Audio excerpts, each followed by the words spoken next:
안녕하세요, 여러분. 오늘은 장자 인생 철학 네 번째 시간입니다. 지난 시간까지 우리는 장자의 무의자연, 소유유, 그리고 물처럼 사는 법에 대해 이야기했습니다. 오늘은 장자가 말하는 쓸모없음의 쓸모에 대해 이야기해보려 합니다. 이게 참 재미있는 이야기인데요. 특히 우리 5, 60대 이상 되신 분들께 큰 울림이 있을 겁니다. 장자는 이런 이야기를 합니다. 어느 목수가 나무를 구하러 산에 갔습니다. 그런데 마을 어귀에 엄청나게 큰 상수리 나무 한 그루가 서 있었습니다. 수천 명이 그 그늘 아래 앉을 수 있을 만큼 거대한 나무였죠. 그런데 목수는 그 나무를 거들떠보지도 않고 지나갑니다. 제자가 물었습니다. 스승님, 저렇게 큰 나무는 왜 안 베십니까? 목수가 대답합니다. 저 나무는 쓸모가 없어.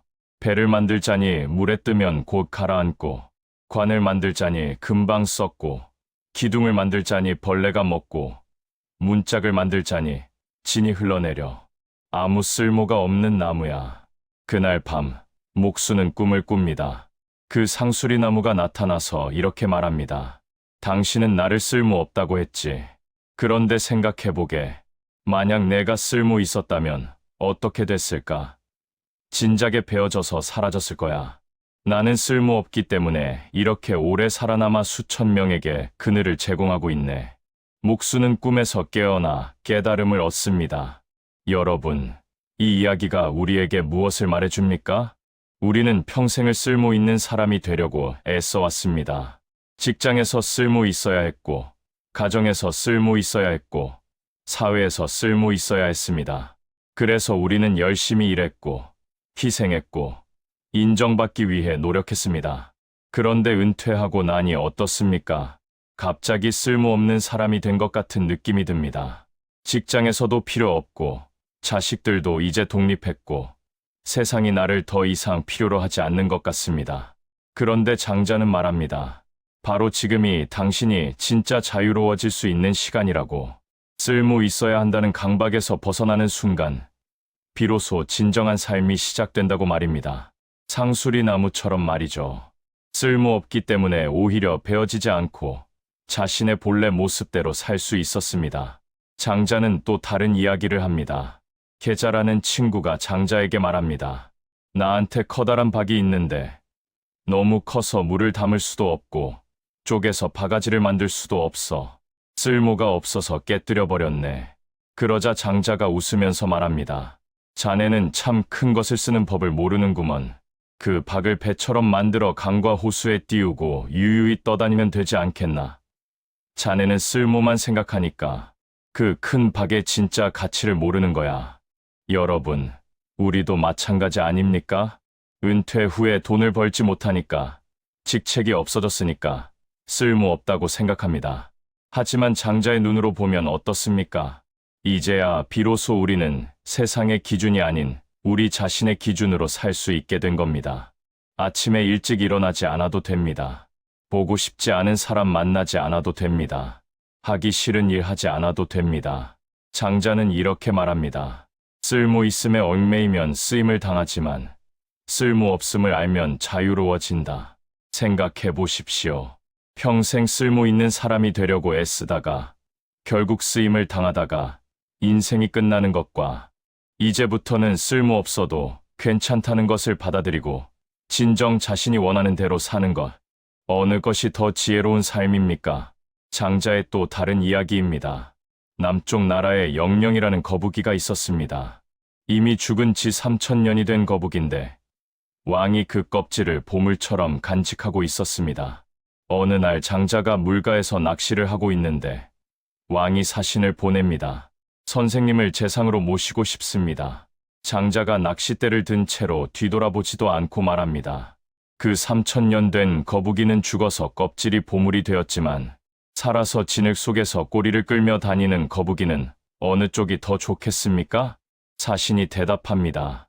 당연히 살아서 진흙 속에서 꼬리를 끄는 쪽이 낫겠지요. 장자가 말합니다. 그럼 가시오.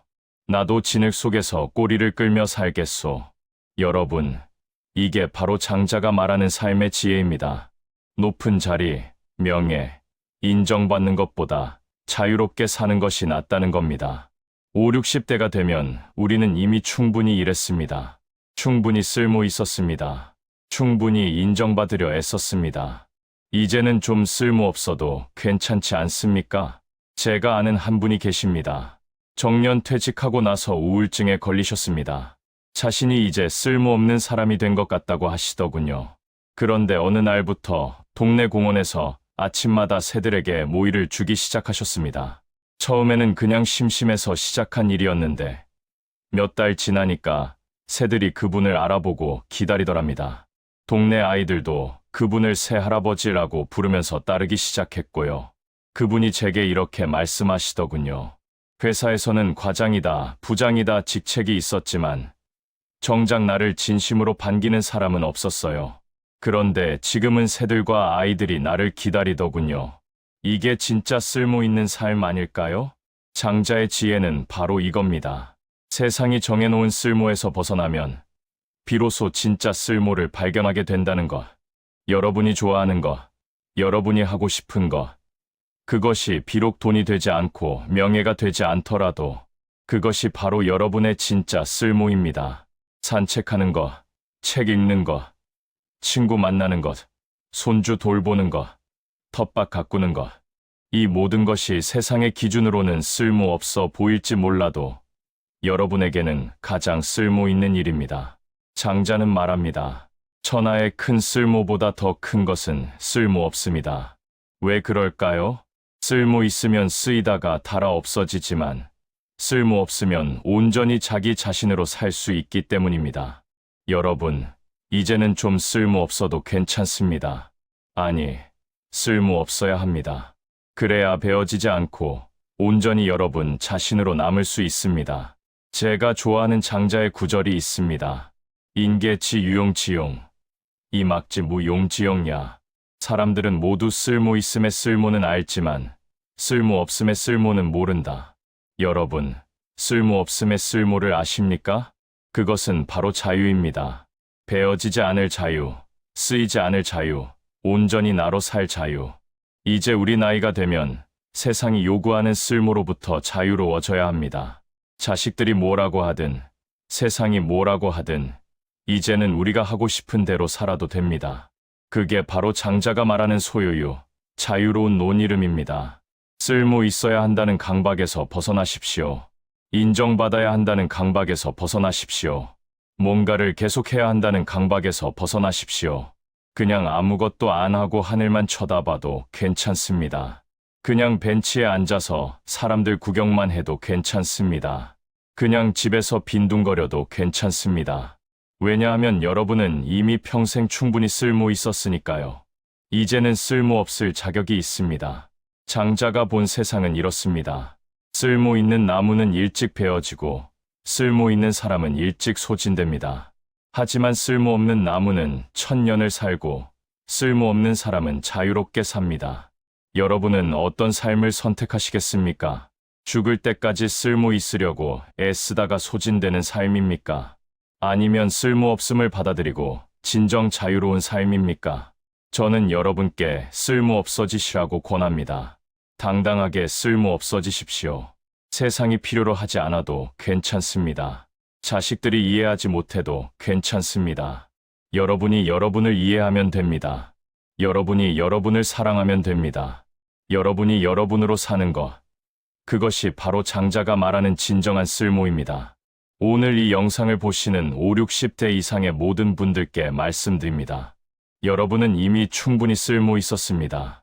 이제는 쓸모 없어질 시간입니다. 그리고 그 쓸모 없음 속에서 진정한 자유를 발견하시기 바랍니다. 상수리 나무처럼, 강물에 띄운 박처럼, 진흙 속 거북이처럼. 다음 시간에는 장자가 말하는 죽음에 대해 이야기해 보겠습니다. 장자는 죽음을 어떻게 봤을까요? 그리고 우리는 죽음을 어떻게 준비해야 할까요? 다음 영상에서 뵙겠습니다. 오늘도 건강하시고 자유로우십시오. 감사합니다.